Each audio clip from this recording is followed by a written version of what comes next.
Assalamualaikum warahmatullahi wabarakatuh.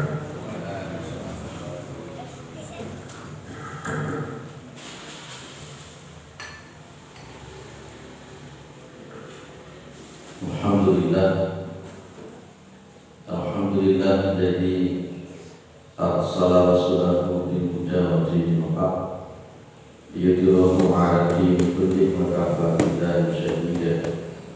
Asyhadu an la ilaha illallah wa asyhadu anna Muhammadan abduhu wa rasuluhu la nabiyya ba'da. Allahumma shalli 'ala Muhammad wa 'ala alihi wa sahbihi wa man tabi'ahum bi ihsan ila yaumil amma ba'du. Kita bersyukur kepada Allah atas segala nikmat yang diberikan oleh Allah kepada kita semua, terutama sampai pada pagi hari ini kita masih diberikan kekuatan iman dan Islam. Kita masih diberikan kesehatan serta kesempatan sehingga kita masih bisa melaksanakan kewajiban kita bersalat subuh berjamaah. Dan kita lanjutkan dengan mengkaji agama Allah Subhanahu wa Ta'ala. Mudah-mudahan kesempatan semacam ini senantiasa diberikan oleh Allah kepada kita semua sampai nanti kita menghadap kepada Allah yang tentunya dalam posisi husnul khatimah. Salawat salam tetap disampaikan kepada Rasulullah Muhammad SAW sebagai khatamul anbiya wal mursalin, penutup para nabi dan rasul, yang tidak ada lebih lagi sesudah Nabi Muhammad sallallahu alaihi wasallam. Baik, Bapak Ibu yang dimuliakan oleh Allah Subhanahu wa Ta'ala, kita masuk di bab baru, yakni kita akan membahas masalah syafaat. Ini bab syafaat. Syafaat itu ada atau tidak? Ada. Syafaat juga. Tapi kita ini tidak boleh sok-sokan untuk mengandalkan syafaat. Syafaat itu kubur atau syafaat umum, nanti dia kiamat itu juga ada. Nanti ada syafaat sughra, ada syafaat yang kecil. Ada orang yang salah kaprah di dalam memahami syafaat itu, sampai ada yang tidak pernah sholat. Ada orang yang tidak pernah sholat, tapi setiap hari dia mengucapkan sholawat. Tiap hari sholawat, untuk ratus itu tidak jarang. Mengucapkan sholawat terus, tapi dia tidak sholat. Pas ketika dia ditanya, kenapa kok tidak sholat? Jawabannya ini, saya ini sudah baca sholawat itu sudah sekian kali. Sudah baca sholawat tiap hari itu pirang ratus ribu misalnya. Maka saya itu yakin saya itu akan dapat syafaat dari Nabi. Nah ini yang saya maksud, ada orang yang salah paham dengan berkenaan dengan masalah syafaat itu. Orang tahu sholat, mek sholawatan tok, mari ngono yakin itu syafaat. Apa memang betul begitu? Padahal konteksnya kalau masalah sholat itu Gusti Allah dia kiamat itu kencang. Sampai Rasulullah mengatakan al-farqu bainal mu'min wal kafir tarikus sholat. Al-farqu bainal mu'min wal kafir, perbedaan antara orang mukmin dengan orang kafir itu adalah meninggalkan sholat. Apa iya orang yang tidak pernah sholat sama sekali kok untuk syafaat dari Nabi hanya gara-gara sholat? Itu secara logika kalau kita ambil dari hadis-hadis ataupun dari dalam Al-Quran itu tidak akan masuk di sana. Wa awwalu ma yuhasabu al-abdu yawmal qiyamati as-shalah. Awal pertama kali nanti yang akan dilihat oleh Allah, yang akan diperiksa dihisab oleh Allah itu adalah masalah sholat. Wa idza shalla sahihul amali wa idza fasadat sahihul amali. Kalau saya memahami yang namanya syafaat nanti di yaumul qiyamah itu adalah seperti orang yang punya sarungnya itu ada yang lubang, maka sarung yang lubang itu tadi dibutuhkan kain untuk jadikan ditambal. Lah sekarang sarungnya aja nggak punya. Kira-kira nanti yang mau ditambal apanya ya? Sholatnya saja tidak, akidahnya saja tidak benar. Terus tiba-tiba mengandalkan syafaat dari mana? Nah, itulah maksud saya itu. Kita akan dudukkan perkaranya bagaimana yang namanya syafaat. Jadi masyarakat kita ini, masya Allah, karena memang ini loh, maaf, ngaji fadhilul amal itu kadang-kala ada sisi positifnya, ada sisi negatifnya juga. Apa fadhilul amal? Fadhilul amal itu kadang-kala yang disampaikan oleh para yai itu kadang amalnya mengikuti, tapi pahalanya luar biasa. Kaya contoh sing poso Recep ping 3 pahalane kaya padha karo 700 tahun. Iki kok endi lho. Akhirnya orang enggak tahu sholat dong-dongi ngejar 700 tahun, wis aku tak poso Recep bae ping 3. Wis entuk 700 tahun kok pengen gitu loh. Dan ternyata setelah diteliti hadis-hadis yang berkenaan dengan fadilah-fadilah puasa Rajab itu kalau masih sahih, maudhu palsu kabeh. Itu namanya disebut fadhilul amal. Kayak ada orang maunya dikasih amalan, terus kamu sholawat setiap hari 4.444 kali, kamu akan begini. Itu syafaat dari Nabi. Itu ibarat tekan di gitu maksudnya. Terus hitungan ketemu 444 itu juga hitungannya dari mana? Ini makanya kemarin saya sempat mengkritik ketika ngaji tauhid di Rahmat Sufa. Selama ini kok gampang sekali orang mengaku mimpi ketemu Nabi, dan di situ kemudian mengaku kalau Nabi itu memberikan amalan-amalan tertentu. Coba jenengan amati, gampang sekali. Dan jenengan amati, mohon maaf, salawat ini, itu rata-rata pengakuannya itu katanya mimpi ketemu sama Nabi dan diberitahu Nabi suruh baca salawat ini. Wah, kalau umpamanya mimpi itu dijadikan patokan hukum, wah, rusak kata-kata. Kayak si ustadz yang terbelit masalah apa itu, sedekah itu. Terbelit katanya mampu ketemu sama Nabi dalam posisi sadar, kemudian begini, wah ini hancur udah kalau begitu, hancur. Ya makanya saya sepakat dengan Yusuf Al-Qaradawi, sepakat dengan Profesor Dr. Yusuf Al-Qaradawi, seorang dai internasional yang mengatakan bahwa mimpi itu bukan menjadi patokan hukum. Setiap orang akan ngaku-ngaku mimpi, gawe gamis, gawe sorban sing gede, jenggote ditawakni, ngaku-ngaku iki lho Habib. Maru kemudian ngaku ngimpi ketemu Nabi ngasih amalan, wis rusak kabeh. Gitu ya. Jadi begitu Pak. Ya maka dari itu kita dudukkan perkaranya. Syafaat itu yang kayak apa? Jadi nanti tiap hari sholawat kepada Nabi berapa ratus?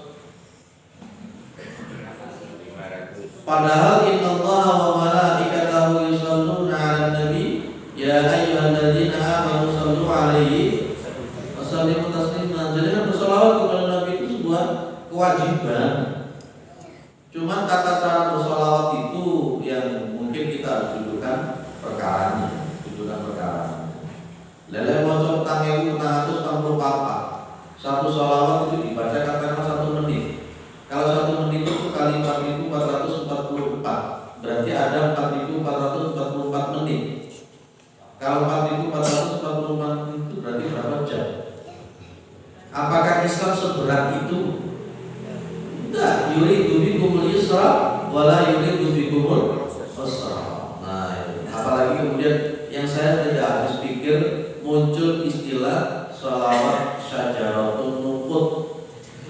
Itu saya nggak habis pikir sampai hari ini.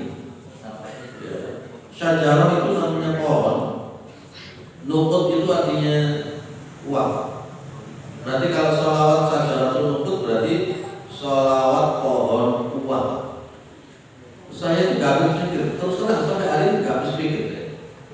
Dan kemudian dibaca sekian ratus kali begini, nanti yang baca jadi kaya.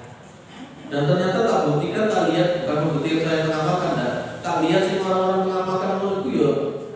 Jadi miliuner atau tidak kan beda. Itulah talbis namanya dalam bahasa kita, talbis. Hati-hati dengan amalan-amalan fadhailul amal semacam itu. Kita ngaji tauhid. Kalau kita ngaji tauhid itu hukum itu terletak pada diri Allah Subhanahu wa taala. Karena Allah itu adalah Al-Malik. Allah itu adalah Al-Malik.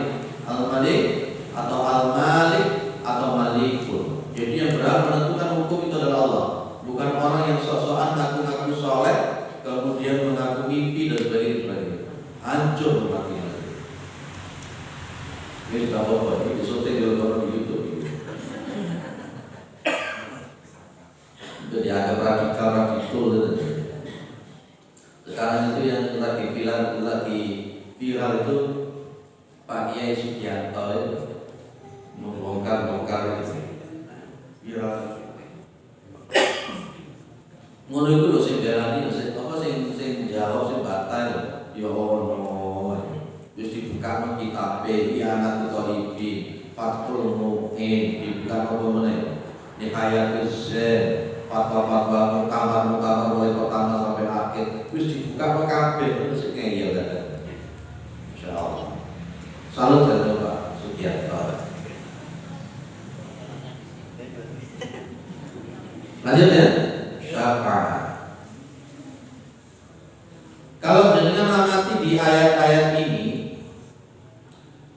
nanti akan muncul beberapa hal. Ada yang mengatakan syafaat itu tidak enak. Seperti orang kafir ngomong syafaat itu tidak enak. Yang dipakai Al-An'am 51. Wa anzir bihi alladziina yakhafuna ayyuhsyaru ila rabbihim laisa lahum min dunihi waliyyun wala syafi'un la'allahum yattaqun. Di situ kan ada kalimat wala syafi'un, tidak ada satupun yang memberikan syafaat. Ada orang yang mengatakan syafaat itu sama sekali tidak ada. Zumar ayat 44 mengatakan kulillahi syafa'atu lillahi jami'an, bahwa yang namanya syafaat itu yang miliknya Allah tok. Selain Allah tidak punya yang namanya syafaat. Ya.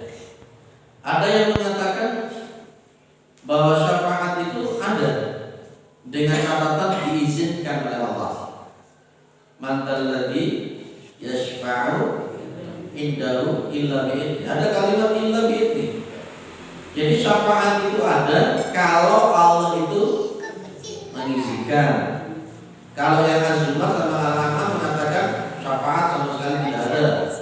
Kalau Az-Zumar 44 Al-Baqarah 255 syafaat itu ada kalau Allah mengizinkan. An-Najm ayat 26 sama. Wa kam min malakin fis samawati wa fis samawati la tughni syafa'atu syai'an illa min ba'di ayyadallahu Allah. Kalau An-Najm 26 ini menunjukkan bahwa syafaat itu ada bagi yang memang sudah diizinkan oleh Allah Subhanahu wa taala. Singkat cerita begini, syafaat itu ada kalau Allah mengizinkan kepada yang memberi syafaat dan mengizinkan diridhoinya orang yang diberi syafaat. Nabi Muhammad itu orang yang diizinkan untuk memberi syafaat.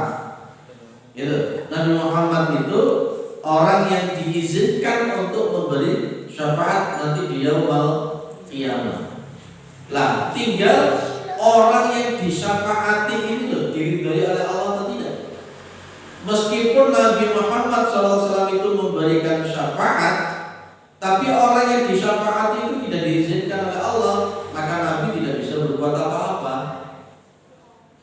Nabi tidak bisa berbuat apa-apa.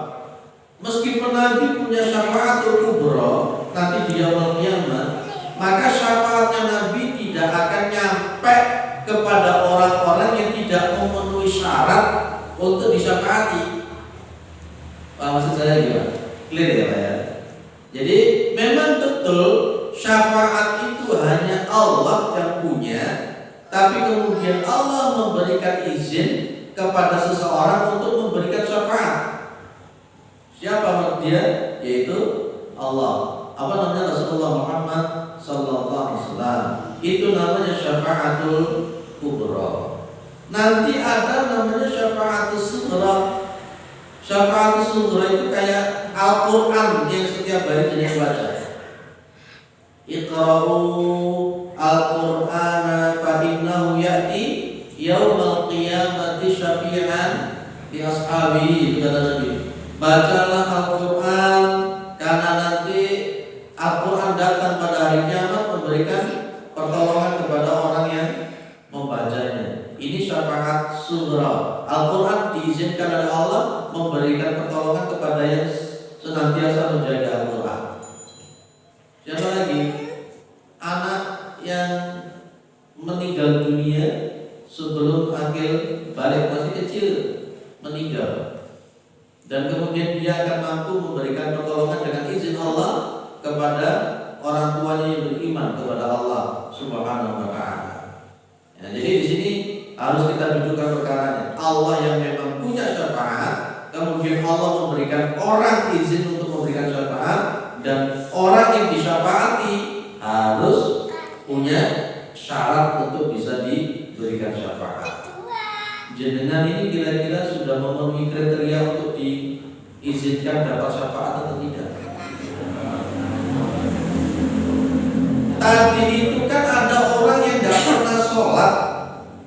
Nah, dia tidak pernah sholat, maka dia berarti tidak masuk kategori orang yang diizinkan untuk dapat syafaat. Karena konteksnya ada yang diizinkan memberi, ada yang diizinkan untuk diberi syafaat. Maka gini, jangan amati di, saya singkat-singkat saja ya. Saya singkat-singkat saja. Ini kan bercerita tentang syafaat kubra. Itu dibaca satu persatu dan lima.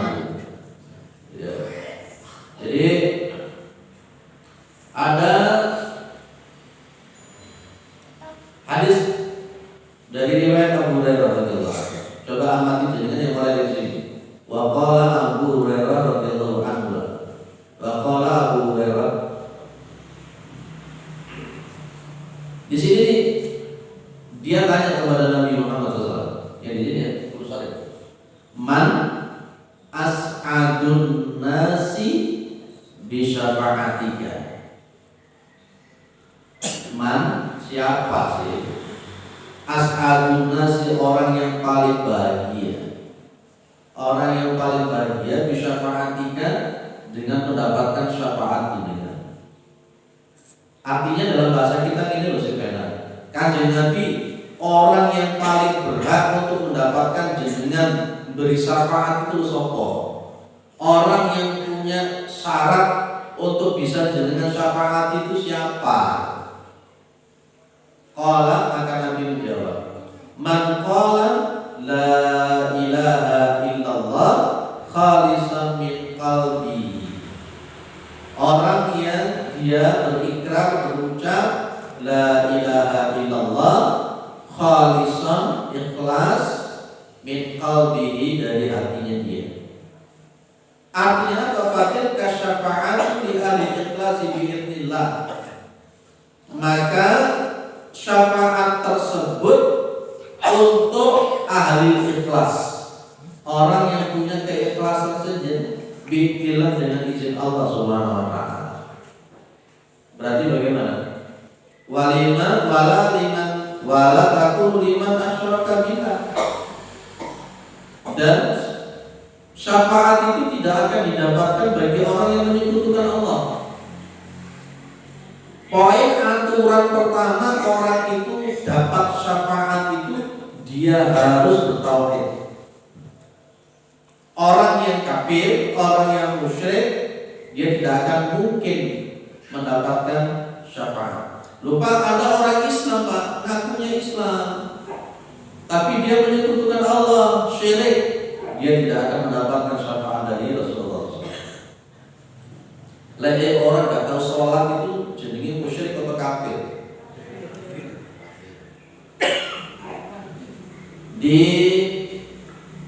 Di hadis Arba'in An-Nawawi ini yang saya bahas di Gripik, tak woncongi di Gripik itu katanya tidak woncongi, tidak apa-apa tak woncongi. Tentang bab masalah rukun Islam itu. Jadi kalau ngaji-ngaji sing kencang-kencang itu resikonya seperti yang tadi malam saya sampaikan di Ahmadiyah itu resikonya saya tidak dipakai lagi, resikonya cuma itu aja. Iya benar ya. Resikonya tidak dipakai lagi. Kenapa? Iya, dia benar-benar kok gak soalnya kekencangan menurut bukannya ini. Saya bukakan hadisnya tentang orang yang sholat itu sebenarnya dia kafir atau musyrik. Lah, ya. Ini saya ambilkan di salah satu kitab namanya Al-Wafi Syarah Arba'in An-Nawawi. Irtibatu arkanil Islami ba'duha bi ba'din. Jadi man ata bi hadhil arkani kamilatan kana musliman kamil iman. Jadi barang siapa yang dia itu melaksanakan rukun-rukun ini, mulai syahadat, sholat, puasa, zakat, haji secara sempurna, maka dia disebut dengan muslim yang sempurna iman. Orang yang dia melakukan rukun Islam berarti dia itu kamilan iman. Orang yang sempurna iman. Wa man tarakaha jami'an kana kafiran qit'an. Dan barang siapa yang meninggalkan keseluruhan dari rukun Islam, ya kana kafiran qit'an, dia kafir secara mutlak. Wa man ankara wahidan minha kana ghairu muslim. Ini cuma ini coba ini. Wa man ankara wahidan, berarti barang siapa yang mengingkari satu saja dari rukun Islam, kana ghairu muslimin, maka dia itu berarti bukan muslim bil ijma, berdasarkan kesepakatan para ulama. Ada orang itu 10 tahun nggak sholat itu males atau ingkar katanya. Ayo jangan ngomong. Kalau ada orang itu tidak pernah sholat itu kira-kira ingkar atau males? Pada zaman Nabi Muhammad, pada zaman Abu Bakar begitu, ada orang-orang yang tidak membayar zakat. Sama Abu Bakar diperangi, karena konteksnya semacam ini. Ada orang di masyarakat itu harus sholat yang penting hatinya api. Orang ini kafir atau muslim? Kafir. Gak usah disolati mati. Tapi di masyarakat kita nggak tahu sholat jadi disolati. Kalau saya berpikir gak usah disolati, beres.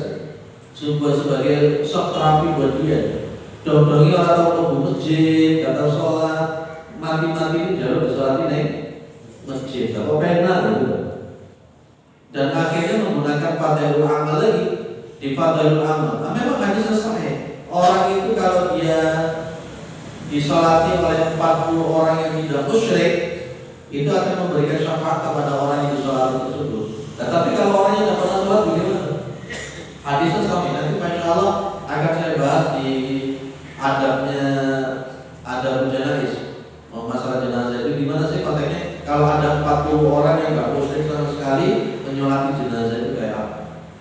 Nah, itu makanya posisinya orang yang paling bahagia nanti mendapatkan syafaatnya Nabi itu adalah orang yang ikhlas, orang yang bertauhid. Berarti kalau orang yang tidak bertauhid tidak layak dapat syafaat. Pak dari sholat Pak, dari yo poso, haji ini bolak balik, umroh ya tambah bolak balik. Apakah dia tidak dapat syafaat? Delok tiga laku nih.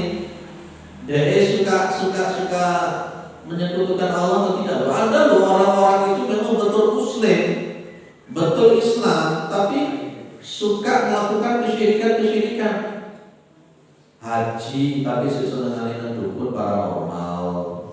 Kemarin sudah kita bahas kan? Dukun sama paranormal. Sholatnya getuk, ngajinya getuk, tapi ya sesenangannya gak hitung-hitungan.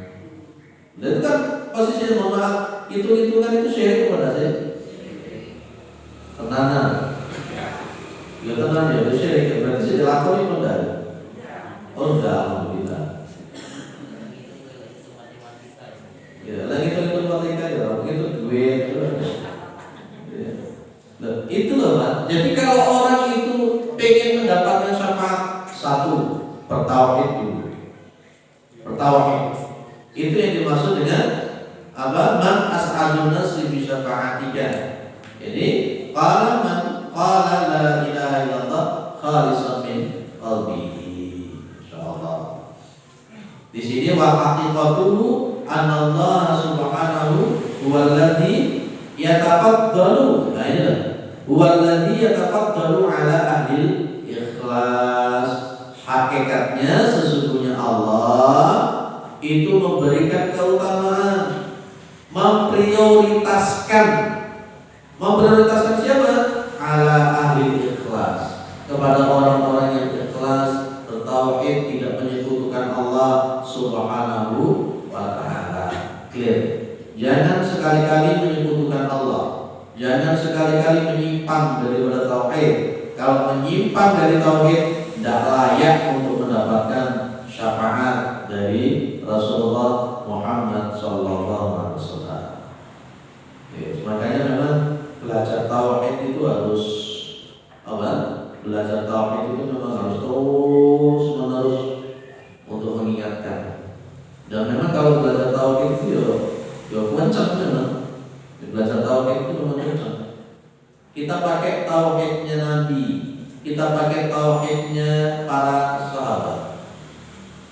Tadi kemarin pagi saya diminta isi masalah tentang wasilah itu, tawasul itu yang kayak apa? Ya saya kencengin aja.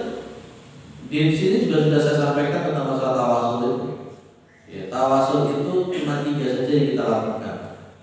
Tawasul dengan menggunakan asmaul husna, tawasul dengan amal soleh, dan kemudian tawasul kepada orang yang masih hidup, bukan kepada yang mati. Saya bilang kepada mereka, kita ini tidak usah spekulatif, Pas ketika Umar bin Khattab itu mengadakan istisqa, dia tidak datang ke kuburannya Nabi. Para sahabat pun juga tidak berbondong-bondong ke kuburannya Nabi. Tapi mereka itu bertawasulnya kepada sahabat Ibnu Abbas. Kalaupun ada satu dalil top, itu terdapat di dalam kitab namanya Amalul Yaum wal Lailah. Ini kitab yang tidak muktabar di dalam bidang hadis, dan setelah diteliti pun sanadnya juga dhaif dan bertentangan dengan hadis-hadis yang lebih sahih. Maka yang hati-hati, yang lebih aman, tidak usah melakukan wasilah selain daripada yang 3 ini. Terus beres. Itu kalau saya. Oke ya? Sudah berapa tahun kita ini belajar tauhid? Kanjeng Nabi saja mendidik para sahabat untuk bisa bertauhid itu selama 13 tahun. Jadi kan belajar tauhid sudah berapa belas tahun? Baru berapa tahun? Ada berapa bulan kita belajar tauhid sih? Baik, clear. Syafaat nanti yang ada di akhirat itu ada 2. Syafaat nanti yang ada di akhirat itu ada 2. Yang pertama, an-naw'u al-awwalu,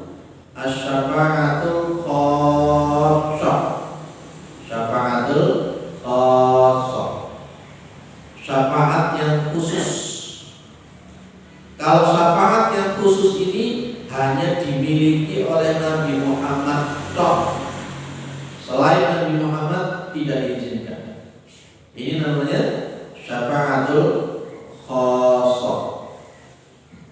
Seringkali yang dibahas tentang masalah syafaat itu ya syafaat al-khassah ini. Syafaat al-khassah ini yang dibahas itu syafaat yang khusus yang dimiliki oleh Rasulullah Muhammad sallallahu alaihi wasallam. Nabi itu sudah diangkat. Nabi itu sudah diangkat oleh Allah derajatnya. Wa minal laili fatahajjad bi nafilatan lak asa ayyab'ataka rabbuka maqaman mahmuda. Nabi Muhammad itu tiap hari melakukan sholat malam. Setiap hari Rasulullah melakukan sholat tahajud. Maka betul konteksnya kemudian Nabi itu diangkat derajatnya. Maqaman mahmuda. Kalau kita itu ingin derajatnya diangkat terus oleh Allah, budayakan setiap hari untuk melakukan sholat malam. Pas ketika Rasulullah hijrah dari Mekah ke Madinah, awal pertama yang diucapkan di Madinah itu, dan itu disaksikan oleh seorang Yahudi namanya Abdullah bin Salam yang baru masuk Islam. Nabi cuma bilang, "Ufsus salam wa at'imut ta'am wasilul arham wasallu bil laili wan nasu niyam tadkhulu al jannata bisalam." 4. Kalau jenengan ingin masuk surganya Allah dengan baik, dengan lancar, tidak tersendat-sendat, lakukan yang 4. Apa itu? Afsus salam, tebarkan salam. Tebarkan salam. Sesama muslim tebarkan salam. Sampai Nabi mengatakan, "Antaqra'a as-salama 'ala man arafta wa man lam ta'rif." Kamu mengucapkan salam kepada orang yang kamu kenal dan orang yang tidak kamu kenal. Dengan senyum, muka ceria, ketemu sesama muslim, tebarkan salam. Yang kedua itu wa'at'im ta'am, berikan makan kepada orang yang membutuhkan. Oh, ini amalan yang paling luar biasa juga. Ngasih makanan kepada orang yang membutuhkan, kelaparan. Ketiga, wasilul arham, sambung hubungan silaturahmi. Karena nanti akan ada dalil la yadkhulu al-jannata qati'ur rahim. Tidak akan masuk surga orang yang memutuskan hubungan silaturahmi. Sholat itu yang ngopor sampai padu ngapal. Kalau suka memutuskan hubungan silaturahmi, tidak akan bisa masuk surga. Dalam Al-Baqarah itu ayat berapa? Ayat 26 atau ayat 27? Itu apa namanya? Wa yaqta'una ma amarallahu bihi ayyusalla wa yufsiduna fil ardh ulaika humul khasirun. Jadi orang yang suka memutuskan silaturahmi itu orang yang rugi, termasuk yang dilaknat oleh Allah Subhanahu wa taala. Itu kan ada kalimat wattaqullaha alladzi tasaaluna bihi wal arham. Nanti insyaallah kita akan ketemu di akad yang pertama itu membahas tentang adab silaturahmi. Nanti saya detailkan betul itu silaturahmi itu kapasitasnya kayak apa, efeknya menyambung silaturahmi kayak apa, efeknya memutuskan silaturahmi itu kayak apa. Ayo kita hubungkan silaturahmi. Sampai Nabi bilang, wa ausil man qata'aka, sambung silaturahmi dengan orang yang memutuskan silaturahmi dengan Anda. Meskipun mereka memutuskan silaturahmi, kita tetap menyambung. Sampai segitunya Nabi Muhammad SAW. Saya termasuk yang tidak ingin di masjid-masjid itu ada pemutusan silaturahmi, saya tidak ingin. Itu nanti sampai kemudian di masjid kita ini muncul masjid diror, bahwa namanya masjid itu dibangun untuk ketakwaan kepada Allah. Jadi masjid itu dibangun untuk bukan permusuhan, bukan untuk permusuhan. Jadi ayo kita sambung hubungan silaturahmi. Saudara kita yang sudah mulai tidak pernah masuk ke masjid kita ini karena ada masalah tertentu, ayo disambangi, diajak komunikasi sing enak supaya bisa kembali ke masjid. Ojo tambah di doi, apalagi mau ngucap wis. Kau uang itu lagi mau.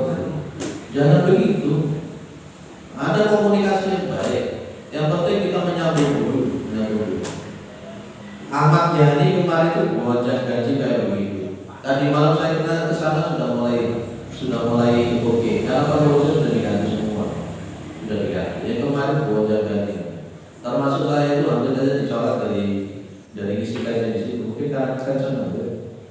Tapi semalam pengurusnya datang itu termasuk yang pro sama saya. Yang datang banyak. Lihat, kembali lagi dulu.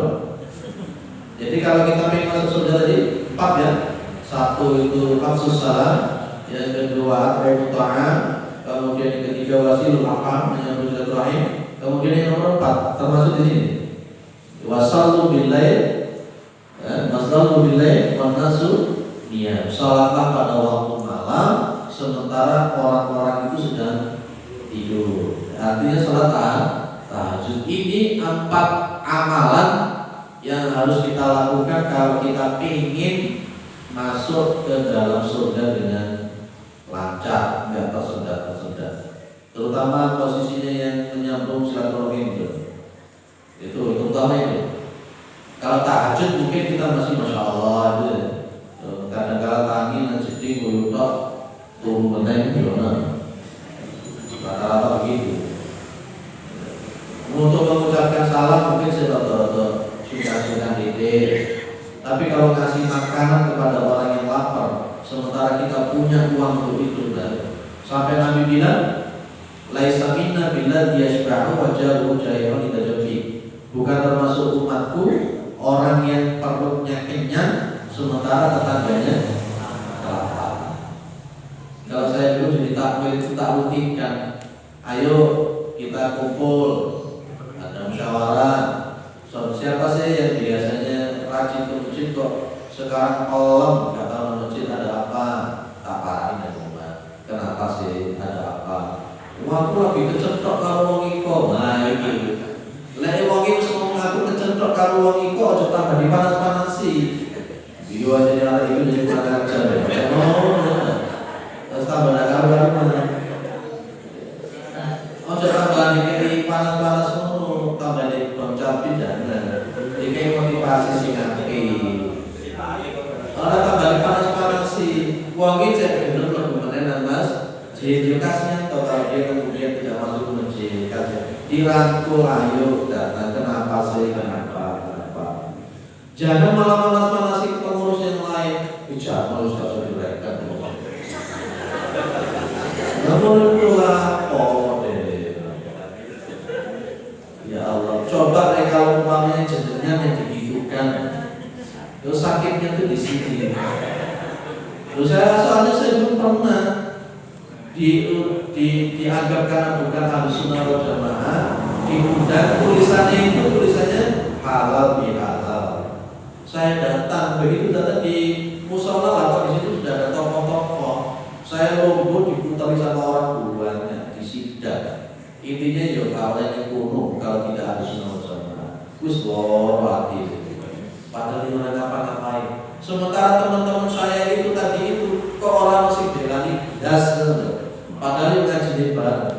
Wah, iya. Ya sudah, artinya ada yang bilang sudah keluar dari masjid. Ya saya keluar betul, keluar sampai 10 tahun saya tidak masuk ke masjid itu. Belas. Setelah itu setelah 10 tahun selesai, mereka tahu entah mungkin dari YouTube, entah dari Facebook. Kalau saya sering isi-isikan jadi itu rapet-rapet orang ceramah, orang mereka bilang pas ketika rapat ada Pak RW sekalian, sudah sampai menyiapkan saya mesti ragu. Dalam itu saya kira tidak ada pembuat, mana yang mentok ya, itu ya. Jadi clear, ayolah disambung semuanya di dia. Let's clear. Ada diskusi. Jadi insya Allah pertemuan bulan depan tauhid masih di bab syafaat. Itu pertemuan yang terakhir sebelum Ramadan bulan Maret kan? Jadi April sudah Ramadan April insyaallah. Nanti setelah Ramadan, setelah hari raya bagi kaimannya moral harus. Ada yang didiskusikan untuk. Oke.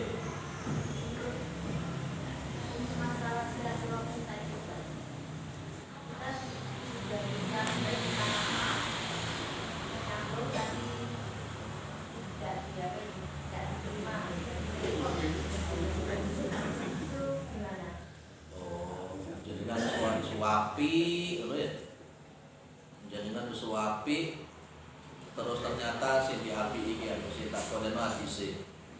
Jenengan biar yakin yang jenengan lakukan itu benar. Tak keren hadis ini, saya tambah mantap.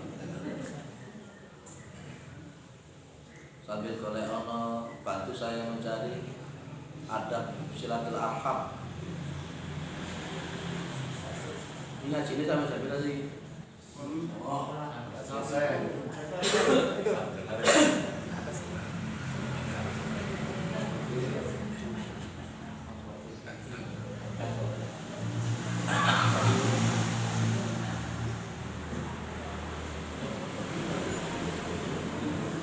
Nah ini Bu, jenengan yang sampaikan di sini itu sudah dialami pada zaman Nabi Muhammad SAW. Di dalam riwayat Muslim dari sahabat Abu Hurairah adalah antara Rasulullah, ada sesungguhnya seorang laki-laki dia berkata, ya Rasulullah, wahai Rasul, innali qarabatan, sesungguhnya saya itu punya kerabat, asiluhum wa yaqta'uni, saya nyambung silaturahim dengan mereka, dan mereka itu memutuskan silaturahim dengan saya. Aku nyambung, mereka memutus, gitu loh istilahnya. Wa uqsinu ilaihi wa yusiuna ilayya, saya berbuat baik kepada mereka, mereka malah berbuat jelek sama saya. Kemudian wa aqlumu anhum wa yajhaluna alayya, saya sabar kepada mereka, ya, saya itu hilm atau alim, sabar sama mereka, tapi mereka justru malah berbuat kebodohan sama saya, jahil sama saya. Kan persis tadi. Bagaimana kalau semacam itu? Jawaban Nabi enteng. La in kunta kama qulta, la in kunta kama qulta, jika kamu itu seperti yang kamu katakan, kamu nyambung, mereka putus, kamu berbuat baik, mereka jelek, kamu itu sabar, mereka malah jahil. Kalau memang itu betul seperti yang kamu ucapkan, maka bacaan nama tusifu al-malla. Tusifu itu kalau dalam bahasa kita itu kayak jadi. Jangan lain dulang kan enteng kan. Ayo lihat tak ada. Lagi orang didulang dijejeli, tak jejeli sandal. Jejel dan dipaksakan untuk masuk. Kalau memang semacam itu seolah-olah kamu itu sebenarnya sudah jejeli. Jejeli bahasa Indonesia apa jejeli?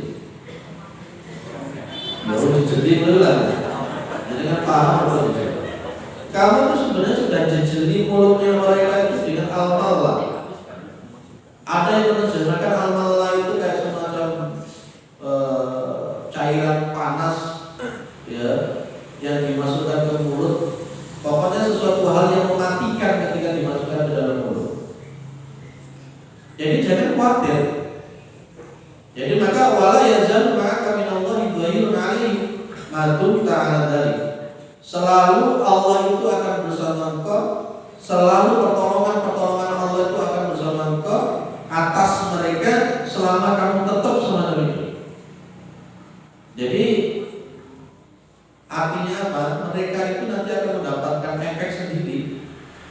Mereka nanti pasti akan diberikan sesuatu oleh Allah. Ini ada jamaah yang datang kepada saya juga, bilang semacam itu, Pak.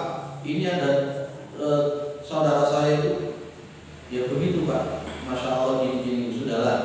Lakukan apa yang seperti di dalam hadis ini. Nanti akan jadikan dia. Betul Pak memang.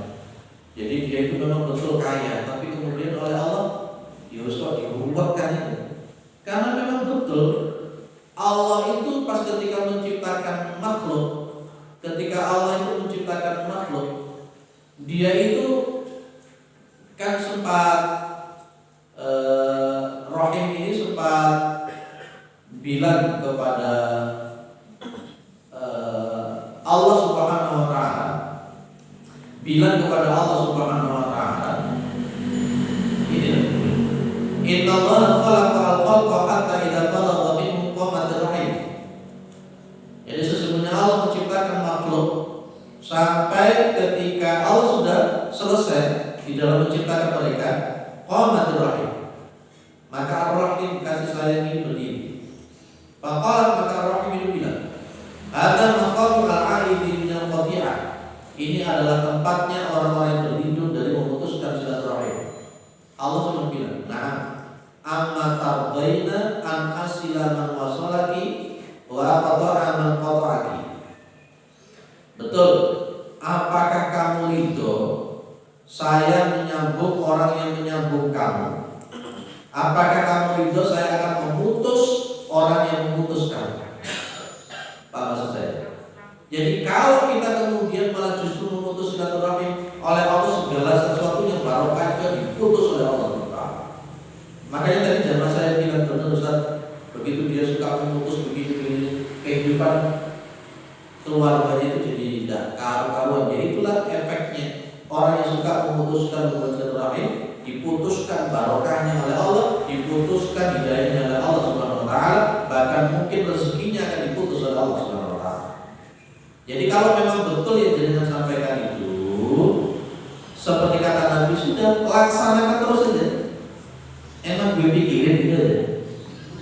Makanya Nabi pernah mengatakan wa ausin man qata'aka, itu sambung hubungan silaturahim dengan orang yang memutuskan hubungan silaturahim. Mereka sendiri nanti yang akan dapat efeknya.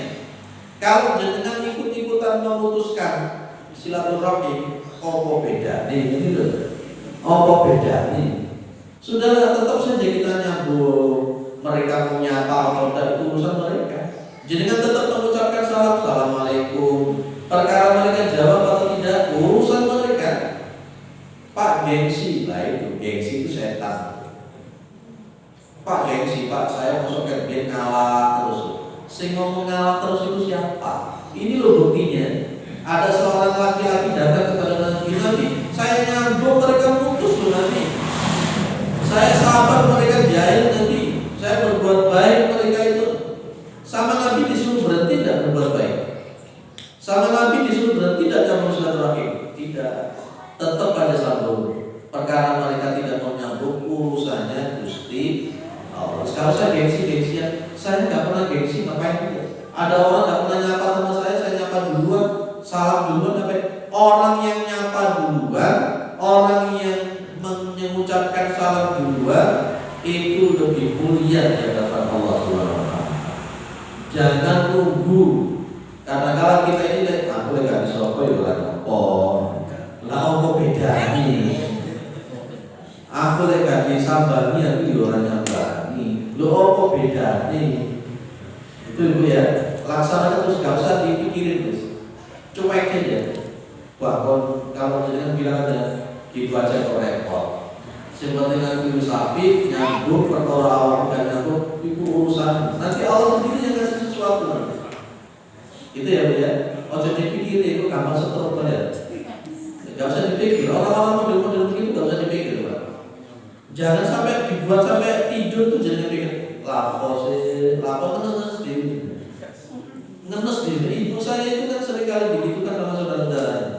Saya bilang dulu, sampai pikir mereka gak mati-mati. Sudahlah, karena di kehidupan masyarakat itu jenenge watak ilmu macam-macam. Gak biar rumusan gak tak reken gitu. Saya cuma pakai 2 rumus. 1 gitu aja kok repot. Yang kedua coba dibilang Gusturia kan. Ya, gitu aja kok repot. Yang kedua gak tak reken. Itu aja 2 itu sudah cukup. Gitu ya Bu ya. Untuk menes-menes diri malah mereka tepuk tangan. Biasa saja, biasa itu. Gitu ya Bu ya.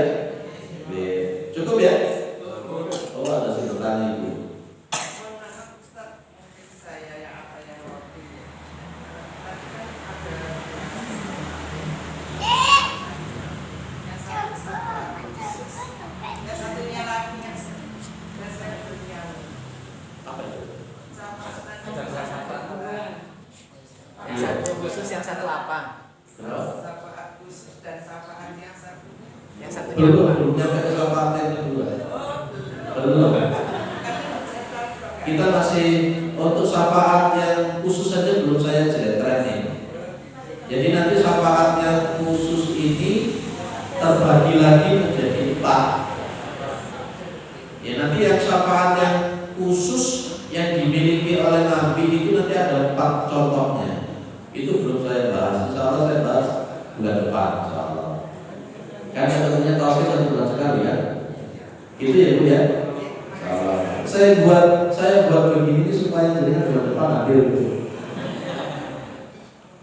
Kalau yang materinya semua ya. Kita kali ini. Cukup ya Bu ya. Insya Allah. Jadi ahad yang pertama kita bahas ada masjid baru selesai. Subhanallah.